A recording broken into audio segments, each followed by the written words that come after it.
My gang is Hexy. Well, I needed something to get the old juices flowing again, get out of this slump.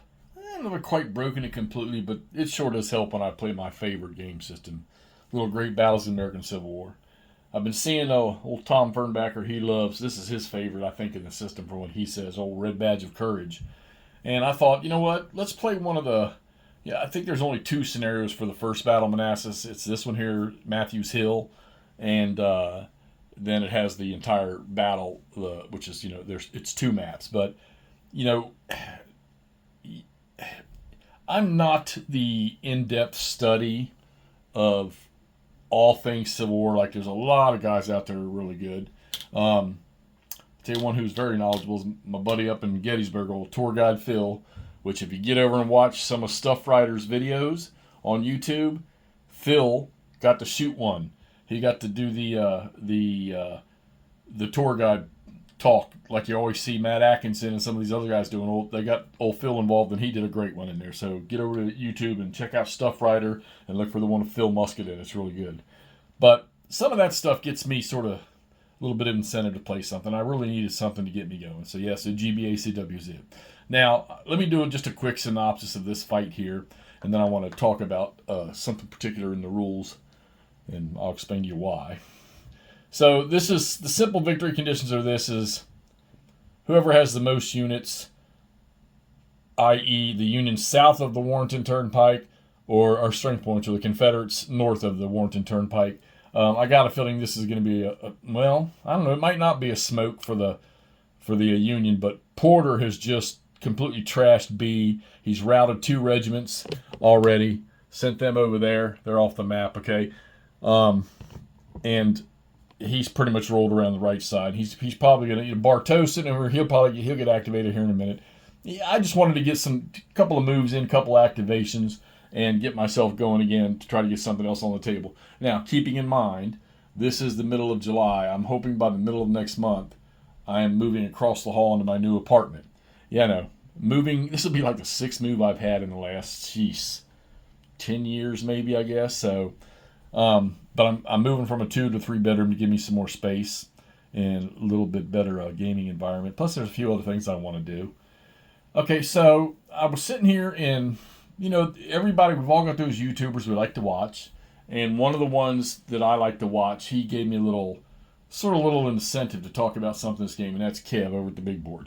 He's talking about the new OST, or the newest copy, I guess, of OST, and some of the rules in it. And one of the specific things he was talking about was the activation of units where you're rolling dice to see how many I think it was activations he was calling it.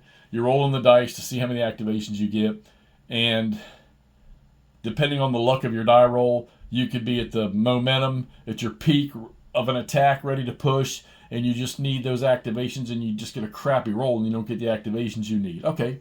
Fog of war for leadership and how they respond and how they act on the battlefield. Well, there's a ton of games out there that use an activation system. All right, GBACW is one of them. And of the games that I've played, I think that this activation system, and then thrown into the chit draw, is one of the best. To me, it is the best. And here's why I say that. So let's say that, for the most part, without any special rules added, that all divisions will start with a base of 4 activations a turn. Turns are an hour long. You remember the old Terrible Swift Sword, the original GBACW system, where the turns were 15 or 20 minutes, whatever it may have been. Well, this one is an hour with 4 potential activations. Now, in this first Manassas, you have brigade chits for activation. So each one of these brigades, with the exception of Hampton's Legion, because he has to attach himself to somebody, they each have a base of 4 activations. Now, depending on your command situation, if a regiment is not in command of his leader, which these guys are fine because they're all touching each other in a line right here, if you're not in command, you're going to lose an activation. In some of the games, if your division leader is not, or if your brigade leader is not within command range of his division leader, he's going to lose an activation. If a division leader is in the command range of his OC or his corps commander, or excuse me, if a brigade leader or division leader is in command, is in the range of his corps leader, and the corps commander has a negative rating on him, he's going to end up losing an activation just because of that. But then again, if he's not within range of his leader, he's going to lose an activation because he's not in command range of the leader, and it just flows down the hill. And units that are out of command, they're going to lose one activation, and they need to attempt to move back into the command range of their leader, okay? And I think that this really presents, okay, it makes you fight the battle or fight the battles or the engagements almost just like they did in the American Civil War and a lot of other, environments that would be, black powder, where the units got to stay, you don't want to say shoulder to shoulder, but where regiments are beside each other and they can all see down the line and they can see what that brigade commander is what his instructions are, what his orders are. You talk about, a brigade of 6 or 7 regiments and 3 regiments take off on an attack, but the other 4 can't see what's going on and they don't move with it, even though they needed the whole brigade to do it. And I think that the GBACW system, and like I say, this is my opinion, it may not be everybody else, but I think this represents the best of activation in command. And then you throw in chit draw. So even though this brigade over here might have 4 activations this turn, and that enemy brigade across from them only has 2, I've seen many cases where that enemy brigade drew its 2 activations before that other brigade with 4 drew, and they were able to punish them before they could even make anything happen. Disrupt a bunch of units, chase a bunch of units back, cause some casualties, and just literally, the term disorder a unit before it even gets a chance to do anything. And then you've got to try to recover these guys.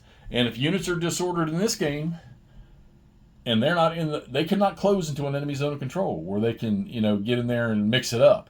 They're going to stay at a distance. They're going to lose. They're going to lose in modifiers for when they're firing their rifle muskets or whatever it is they're carrying. And they won't be able to close with the enemy until you recover them. And then when you recover them, you got to hope they don't get disordered again before they get a chance to act.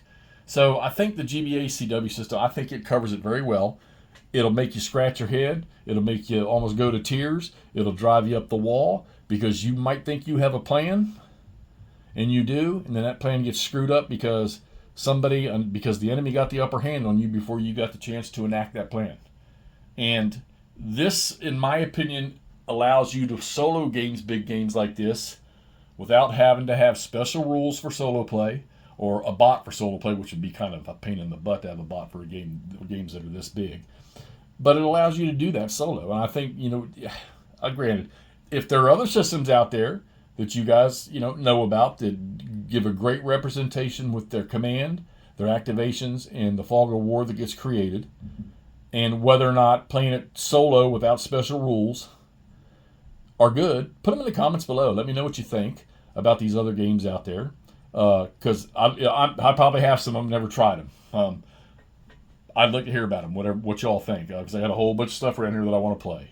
But anyhow, thanks for Kev doing that with OST and allowing me to pop this out, giving me some thoughts on the gameplay for GBACW. Like I say, we all know this is my favorite system. A lot of systems I love out there. Herman's stuff, I love all the stuff that Herman's done. GBACW, you go back to Terrible Swift Sword, where it all started for me, and it's just been my favorite system forever. So, but anyhow, I played a couple turns here of Red Badge of Courage, First Manassas, the Matthews Hill fight. Pretty much where B and Bartow and old Evans, who was just all over the battlefield. He was the first engaged force, well, other than Longstreet's little thing down there at the ford. But he was the first engaged force, and he had to spread his troops across the battlefield to cover the Union troops coming in from Sudley Springs Ford. So, but these guys, we all know, they get chased back across Henry House Hill, where Jackson is standing up behind the Henry House up on the hill there, just on the backside of the military crest. And, the old rally story, rally behind the Virginians, there stands Jackson like a stone wall, and all that stuff happens. So the Matthews Hill fight on the first day or on the First Manassas, pretty much a Union victory. And the battle, in reality, should have ended up that way, but it didn't. And the Union failed. And the Confederate forces sort of outfoxed them with shifting of troops from areas that were more down that way into the fight. and then chasing the Union off the field when the Union just about had the victory here.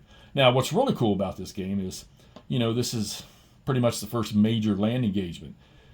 Most of these troops are green units, and I want to show you something. Let's see if I can find him here. There's a Union unit here, right here. He is a G0. He's a green unit with a 0 cohesion. He's got a 1 on his non-disordered side. So it is hard to keep these guys the first time they take a casualty or they get a disorder roll result. You are just 90% guaranteed this guy's going to disorder and back off the field. And then to try to rally him, even if you get a leader on him with 1 star, it's only going to add 1 to the die roll modifier, or it's going to take 1 off the die roll to try to recover this guy. If not, he's going to be standing in disorder all day long. He's never going to be able to close on the enemy. And you figure this unit here has 400 men in it.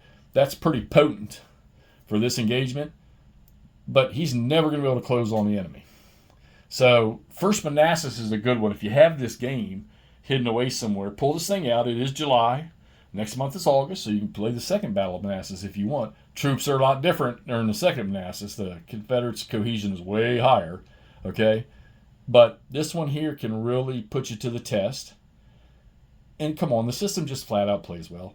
Play it with the new updated rules. Use the charts that come with this game for your terrain. You can even use the combat charts for this one if you want. Okay, they're set up the same way pretty much as the newer stuff is. Just maybe some different multipliers or modifiers to go with some of the charts. So for like shock and fire and stuff like that. But regardless, great game. I'd like to get some new charts. I wish somebody would make some new charts. Sort of redo these. I know you can't see it, sorry for the light, but I wish they'd remake these charts to look more like the new ones. I was looking on BGG and can't see where anybody did them. But a lot of the guys, too, there's a spreadsheet out there where you can, I think somebody did all the battles. I got them from Tom Fernbacker and Dick Whitaker. He also gave me, when I saw him in Gettysburg 2 years ago in the summer, he had ones that he made up for tracking your fatigue. And here's the funny thing. I never noticed, because it just seemed to me that you've got to play this game with fatigue because these guys get tired. Fatigue rules are optional. You don't even have to use them in this game, but I think you have to. You want to give good balance to the game and good realism, you need to use the fatigue rules in this game. So, all right, so there you have it. Great Battles of American Civil War, one of the earlier ones. I think it's Volume 3 maybe. Let's see.